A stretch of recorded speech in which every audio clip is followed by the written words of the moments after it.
ज्योति का रहस्यमय कनेक्शन, एक जासूसी जाल की परतें। साल 2023 के शुरुआती महीने थे। दिल्ली की ठंडी हवाओं में गर्मियों की आहट सुनाई देने लगी थी, लेकिन एक और गर्मी थी जो चुपचाप देश की सुरक्षा एजेंसियों के कानों में सरसराने लगी थी। एक महिला जो पहली नजर में आम नागरिक लगती थी, पर जिसका अतीत और वर्तमान दोनों ही कई सवालों से घिरे थे।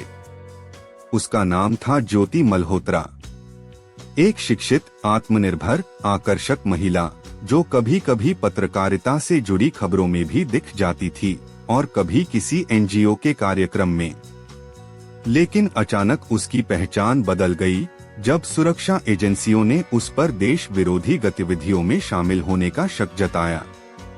कहानी की शुरुआत पाकिस्तान की यात्रा। एफआईआर के अनुसार ज्योति साल 2023 में पाकिस्तान उच्चायोग गई थी वीजा के सिलसिले में। वहां उसकी मुलाकात एक शख्स से हुई, एहसानुर रहीम उर्फ दानिश, जो पाकिस्तानी खुफिया एजेंसियों से जुड़ा हुआ बताया गया। पहली मुलाकात सामान्य थी, लेकिन इसके बाद सिलसिला बढ़ता गया। ज्योति ने 2 बार पाकिस्तान की यात्रा की और हर बार उसका स्वागत करने वाला था अली अहवान, जो दानिश का करीबी था। अधिकारियों का कहना है कि पाकिस्तान में उसकी मुलाकात कई हाई प्रोफाइल लोगों से हुई। सवाल यह उठा, वो लोग कौन थे, क्यों मिले, क्या जानकारी साझा की?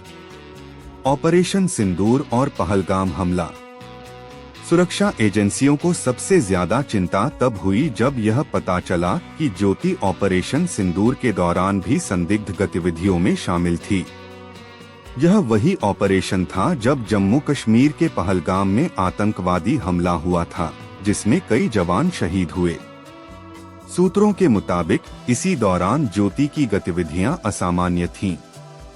एसपी सावन ने बताया कि उस वक्त ज्योति की पाकिस्तानी उच्चायोग में कार्यरत एक अधिकारी से कई बार मुलाकात हुई थी, जो अब भारत में अवांछित व्यक्ति, पर्सोना नॉन ग्राटा, घोषित किया जा चुका है। इसका मतलब है कि वो व्यक्ति खुफिया गतिविधियों में शामिल था और अब भारत में रहने की अनुमति नहीं है।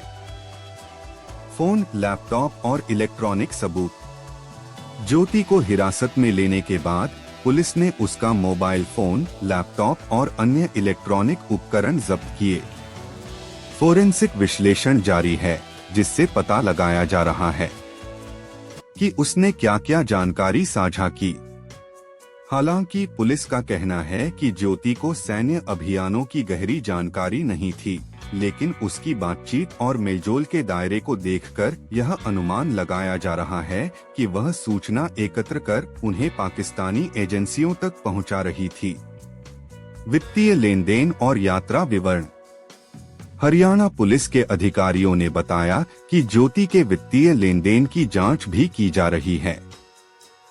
जांच में यह पता चला है कि कुछ बड़ी रकम उसके खातों में जमा हुई थी, जिनका स्रोत संदिग्ध है।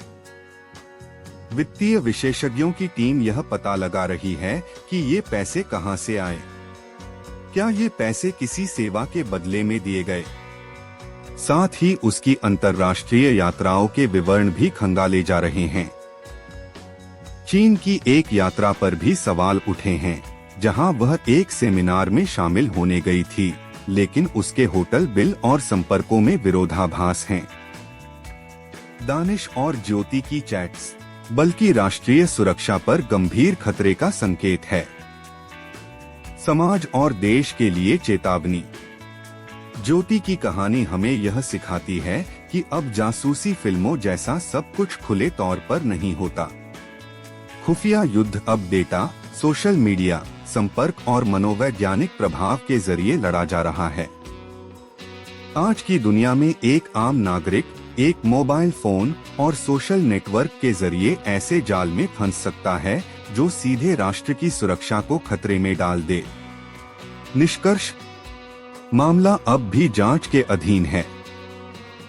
कई परतें खुलनी बाकी हैं। लेकिन एक बात स्पष्ट है, भारत की सुरक्षा एजेंसियां पूरी सजगता से इस मामले को देख रही हैं और हर वह कदम उठा रही हैं जिससे राष्ट्र की सुरक्षा सुनिश्चित की जा सके। यह कहानी आज की पीढ़ी को चेतावनी देती है कि सतर्क रहें, जागरूक रहें और राष्ट्र की सुरक्षा में अपना योगदान दें, भले ही आप सामान्य नागरिक हों। क्योंकि कभी-कभी एक छोटी सी चूक देश के लिए बड़ी कीमत बन जाती है।